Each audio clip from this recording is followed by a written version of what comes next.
사람이라는 존재는 똑같은 이야기를 들어도 각자 받아들이고 이해하는 것이 다르다는 이야기를 너무 많이 듣게 됩니다.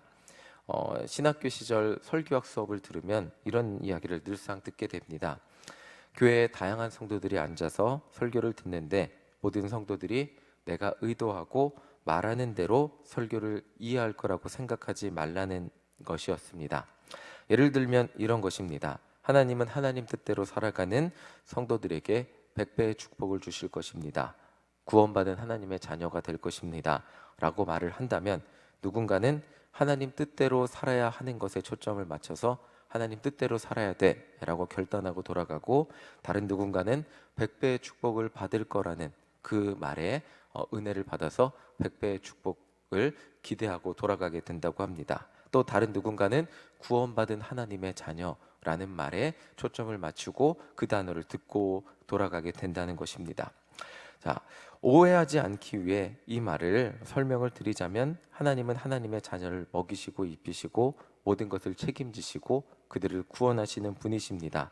우리가 하나님만 믿고 산다면 하나님은 우리의 삶을 100배 축복보다 더 큰 축복이 있는 삶으로 인도하사 삶의 모든 것을 책임지시고 영적이고 육적인 모든 것을 책임지시는 하나님이 되실 것입니다 라는 말일 텐데, 사람들은 듣는 사람에 따라서 자기의 필요에 따라서, 특히 100배의 축복이 필요한 경제적 어려움이 있는 분이라면 또 그쪽 단어에 더 많은 은혜를 받게 될 것이고, 사람에 따라서 다르게 들을 수 있습니다 라고 하는 것이 설교학 시간에 들은 이야기입니다.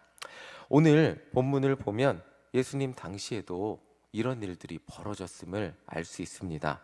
첫 번째로 백부장을 한번 들어보겠습니다. 로마 군대 지휘관인 백부장의 종이 아팠습니다. 그래서 죽게 되었습니다.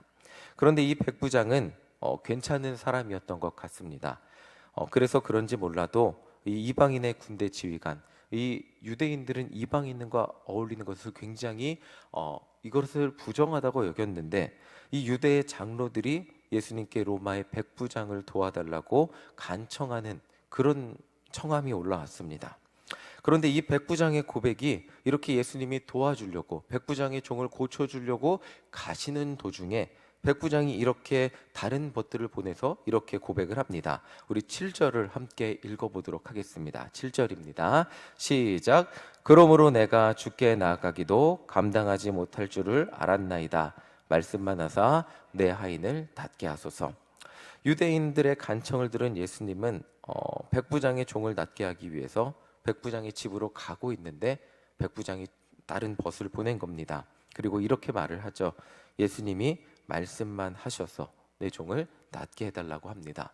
백부장이 이런 고백을 한 데에는 이 배경이 있습니다. 우리 8절을 함께 읽어보겠습니다. 시작. 나도 남의 수하에 든 사람이요 내 아래에도 병사가 있으니 이더러 가라 하면 가고 저더러 오라 하면 오고 내 종더러 이것을 하라 하면 하나이다.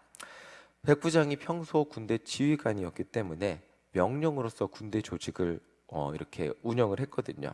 자신이 군대 조직을 움직이듯이 자신이 이해하고 삶에서 살아가는 방식으로 예수님께 청을 하고 있는 것입니다. 예수님이 명령만 하시면 자신의 종이 낫게 될 줄 믿으니까 직접 오지 마시고 내가 병사들에게 명령하듯 예수님 당신이 온 세상의 지휘관인 걸 나는 믿습니다. 명령만 하시면 내 종이 낫게 될 걸 믿으니까 명령만 해주십시오 라고 청을 하고 있는 것입니다. 예수님은 이 백부장의 믿음, 그러니까 온 세계를 다스리는 지휘관으로 보는 믿음에 감탄하시고 백부장의 믿음 그대로 말씀으로 그 종을 고쳐주십니다. 자, 10절 함께 읽어보겠습니다. 10절입니다. 시작. 보내었던 사람들이 집으로 돌아가 보니 종이 이미 나아 있더라. 자, 이렇게 백부장이 예수님을 이해했던 대로 예수님을 고백하고 그 종이 낫기를 청했을 때 그 믿음대로 이루어졌음을 알 수 있습니다. 그리고 오늘 본문의 두 번째는 과부의 자녀를 고쳐주신 것을 본 사람들의 고백입니다. 예수님이 그 다음 이야기에 등장을 합니다. 과부의 독자 아들이 죽어서 장례를 치르는 장면입니다.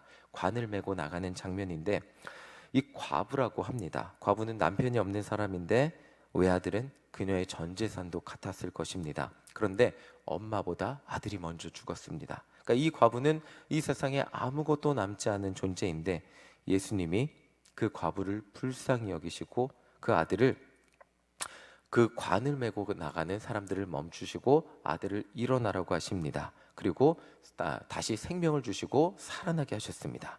이 장면을 본 사람들의 반응입니다. 우리 16절 함께 읽어보도록 하겠습니다. 시작. 모든 사람이 두려워하며 하나님께 영광을 돌려 이르되 큰 선지자가 우리 가운데 일어나셨다 하고 또 하나님께서 자기 백성을 돌보셨다 하더라. 죽은 과부의 아들이 살아나는 광경을 본 사람들은 그 장면을 보며 하나님의 일하심을 봤다고 고백하고 있습니다. 하나님께 영광을 돌리고 그들이 이해할 수 있는 가장 큰 범위, 감히 이들은 메시아라고 고백하지 못했습니다. 그런데 하나님의 큰 선지자가 나타났다고 고백하며 하나님이 자기 백성을 돌보셨다고 고백하고 하나님께 영광을 돌리고 있습니다. 이 사람들은 자신들이 본 그대로 자신들의 눈앞에 나타난 하나님의 능력과 은혜를 고백하고 있는 것입니다. 그리고 이제 그 다음 말씀에 등장하는 세례 요한과 그의 제자들입니다. 요한은 자신의 제자들 중에 둘을 불러서 예수님께 보냅니다. 그리고 이렇게 질문을 하게 합니다. 우리 20절 함께 읽어보겠습니다. 20절입니다. 시작. 그들이 예수께 나아가 이르되 세례 요한이 우리를 보내어 당신께 여쭈어 보라고 하기를 오실 그이가 당신 이오니이까 우리가 다른 이를 기다리오리이까 하더이다 하니, 세례 요한은 확인하기를 원했던 것 같습니다. 그래서 자신의 제자들을 보내서 이렇게 질문을 하게 했습니다. 우리가 그렇게 기다리고 기다리던 구원자가 예수님 당신이 맞으십니까? 라고 이렇게 질문을 하게 합니다. 그러자 예수님은 이렇게 대답을 하셨습니다. 우리 22절 함께 읽어보겠습니다. 22절입니다. 시작.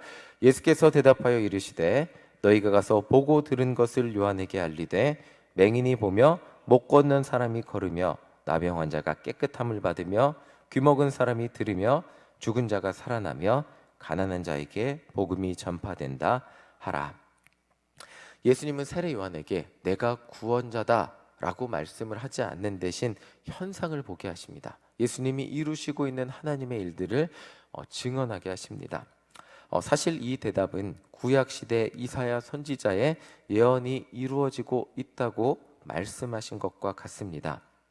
이 말씀은 곧 내가 구약에 예언된 모든 예언을 이루는 하나님이 약속하신 구원자라는 것을 말씀해 주시고 계신 것이었습니다. 이 말씀, 이 현상을 보고 구원의 구약에서 약속하신 구원자가 나다라고 말씀하시고 너는 이 현상을 보고 나를 무엇이라고 고백하겠느냐, 이렇게 반문하는 것과도 같다고 말할 수 있습니다. 그런데 이 다음 구절이 의미심장합니다. 23절 함께 읽어보겠습니다. 시작. 누구든지 나로 말미암아 실족하지 아니하는 자는 복이 있도다 하시니라. 뭔가 의미가 있으면서 뒤끝이 개운하지 않는 것 같은 말입니다. 누구든지 나로 말미암아 실족하지 않는 자는 복이 있도다. 똑같은 현상을 보고 똑같은 역사를 보고 다르게 생각하는 사람이 있다는 것입니다.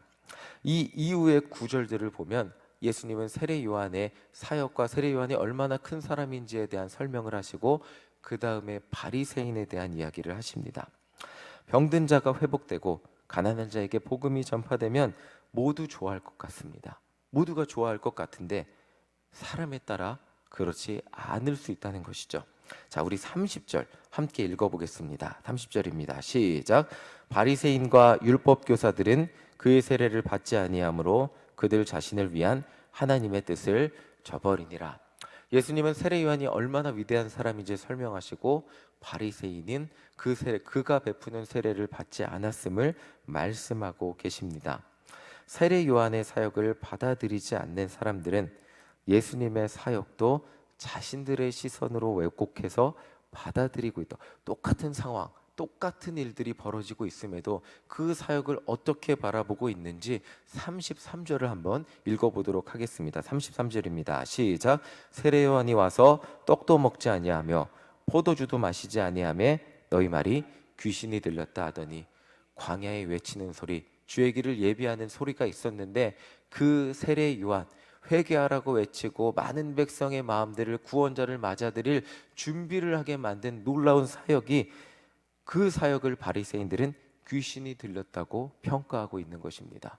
똑같은 사역, 하나님의 놀라운 일을 하고 있음에도 불구하고 바리새인들은 귀신이 들렸다고 그들을 세례 요한을 귀신 들린 자라고 말을 하고 있는 것입니다. 그렇다면 바리새인들은 예수님의 사역을 뭐라고 평가하는지 함께 보도록 하겠습니다. 34절입니다. 우리 함께 읽도록 하겠습니다. 시작. 인자는 와서 먹고 마심에 너희 말이 보라 먹기를 탐하고 포도주를 즐기는 사람이요 세리와 죄인의 친구로다 하니, 이게 성경이라서 이렇게 순화된 거지, 먹기를 탐하는 사람이고요, 포도주를 즐기는, 술을 좋아하는, 예수님을 보고 술을 좋아하는 사람이라고 평가하고, 부정한 세리와 죄인의 친구라고 예수님을 폄하하고 있습니다. 예수님의 이 죄인을 고치시고 용서하시고 모든 아픈 사람을 치유하시는 놀라운 사역을 보면서 이렇게 평가하고 있는 모습을 보게 됩니다. 똑같은 사역을 보면서 누군가는 군대의 지휘관, 영적인 지휘관으로 보고, 누군가는 하나님께 영광을 돌리고 있는데, 누군가는 구약의 예언이 성취된 것으로 고백을 하게 하는데, 그런데 다른 누군가는 세리와 죄인들이 어울리는 것을 보며 먹을 것을 탐하고 포도주를 좋아하는 부정한 사람으로 평가하고 있는 것입니다. 그래서 예수님은 35절에서 이렇게 말씀을 하고 계십니다. 우리 35절 함께 읽도록 하겠습니다. 시작.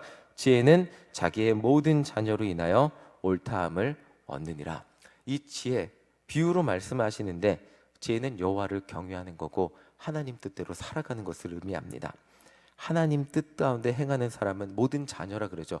세월이 흐르고 시대가 흐르는 가운데, 그 가운데 시대가 흐르고 세월이 흐르면 결국 그 하나님의 뜻이 온전한 것이 나타나고 옳은 것이 무엇인지 나타나게 된다는 것입니다. 다시 한번 정리해서 말하면, 사람들의 수많은 해석과 말에도 불구하고, 평가에도 불구하고 하나님 앞에서 하나님 뜻대로 옳은 일을 행하며 살면 하나님 뜻이 이루어지는 것이 나타나게 될 것이고, 결국 하나님의 영광이 나타나므로 결국 하나님의 모든 사람들은 이것이 옳다함을 얻게 되게, 그들이 입술로 고백하게 될 거라는 말입니다.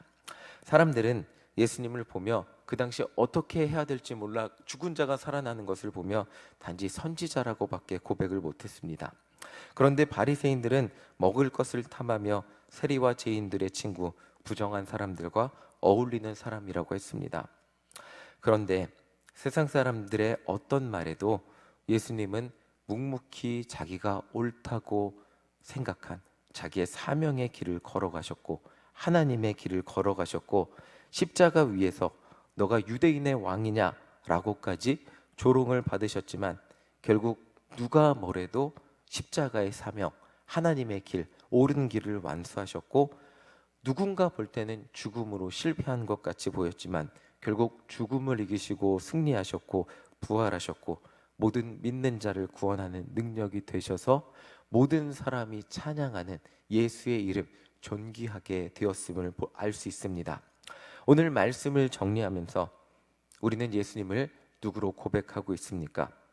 우리 영혼의 구원자로, 우리는 우리 영혼의 구원자로 예수님을 고백하는 믿음을 가지고, 또 세상 사람들이 누구라고 말한다 할지라도, 우리를 보며 무엇이라고 말한다고 할지라도 우리가 옳다고, 우리가 하나님께 받은 사명, 그 믿음을 가지고 하나님의 뜻 가운데 행하면서 살면, 때로는 오해를 받는다 할지라도 결국 우리의 행함을 통해, 우리의 삶을 통해 하나님의 뜻이 이루어진다면 그 모든 오해와 그 모든 평가는 결국 하나님 안에서 온전히 이루어질 거라는 오늘의 말씀입니다. 사도 바울은 이렇게 말했습니다.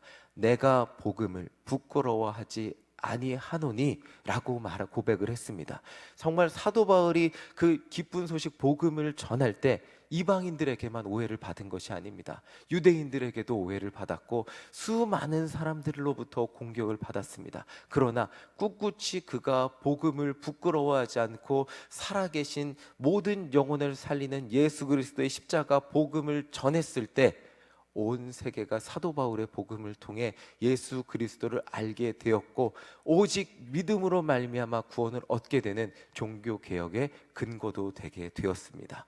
우리는 중요한 것은 이 세대는 피리를 불어도 춤추지 않고 어떠한 이야기를 해도 자기 마음대로 평가하는 세대라는 것을 예수님은 말씀을 하고 계십니다. 정말 중요한 것이 무엇이냐면 오늘 우리에게 너희는 나를 누구라고 고백하느냐라고 말씀하시는 그 예수님의 음성에 반응하여 나의 영혼을 구원하신 생명의 구원자 주님이십니다 라고 고백하며 하나님 뜻대로 살아가는 것이 우리에게 정말 중요한 것임을 오늘 말씀을 통해 다시 한번 깨닫게 됩니다. 때로는 하나님 뜻대로 사는 것이 어렵고 힘들 수 있고, 때로는 하나님 뜻대로 사는 것이 가족에게 오해받는 것일 수도 있고, 때로는 주의 말씀 붙들고 사는 것이 다른 누군가에게 유난스럽다는 이야기를 들을 수 있는 일이지만, 그러나 그럼에도 불구하고 우리가 주의 길을 포기하지 않고 묵묵히 걸어갈 때 우리를 통하여 하나님의 뜻이 이루어지고 영혼 구원의 역사가 이루어지고,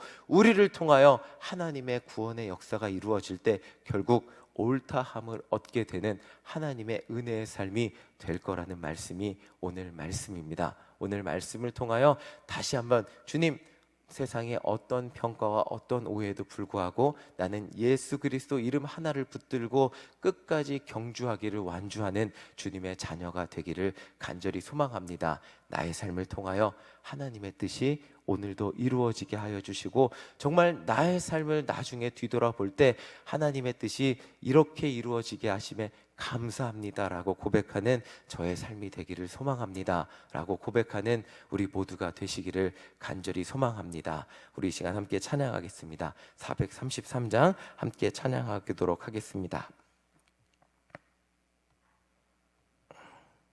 433장 함께 찬송하도록 하겠습니다.